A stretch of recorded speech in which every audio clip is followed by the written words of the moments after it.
Hello friends! Nandito na naman tayo for today's video. Andito ako sa LBC Puerto kasi nagpapadala ako ng coffee at pagkatapos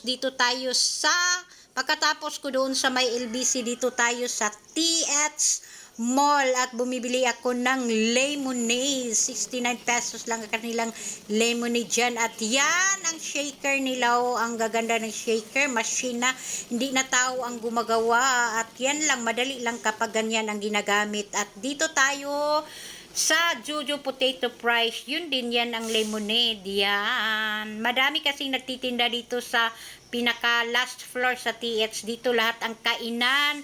Pili ka lang dyan, magsawa ka sa kapipili dahil sa dami ng nagtitinda dito. At yan ang aking order na lemonade. At pagkatapos dito tayo sa pwesto sa may gilid kasi yan ang view sa galing ka sa ibaba, yan ang view. At dito tayo nakaupo.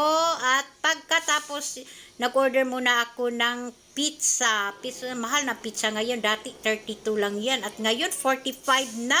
At pagkatapos kung kumain ng pizza, dito tayo mag-order sa Sunida ang pangalan ng kanilang tindahan. At yan, ang dami kang pagpipilian dyan. May siomai, may squid ball, may fish ball, may lobster at saka may squeeze ball. At ang in-order ko ay squeeze ball at saka lobster. Ang mahal kasi ng lobster nila 60 pesos at yung squid ball naman ay 30 pesos, pero siguro pang ano yan, mahal din ang kanilang renta dito.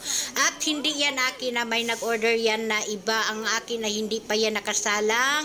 At yan ang kanilang lutuan, no? Ang gaganda din ng lutuan nila. Ang pangalan ng tindahan na ito ay Sunida yun.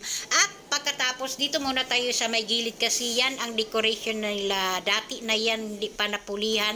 At selfie muna tayo dyan while waiting sa ating order. At pagkatapos niyan, akin na siguro ang kasunod dyan.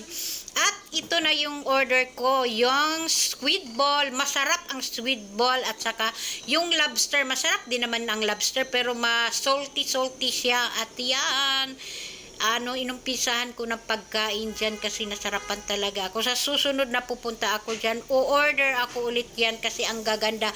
At yan ang kanilang view. Kung dito ka sa ibaba, makikita mo yung overpass ng Puerto at saka yung overpass ng Puerto, may dagat yan. Malapit lang kasi sa dagat itong puerto na ito. At yan, makikita mo yan. At pagkatapos kong kumain, andito ako sa palaro ng mga bata. Ang dami palang palaruan dito. Ngayon ko lang ito nakikita. Bago siguro ito yung mga palaruan.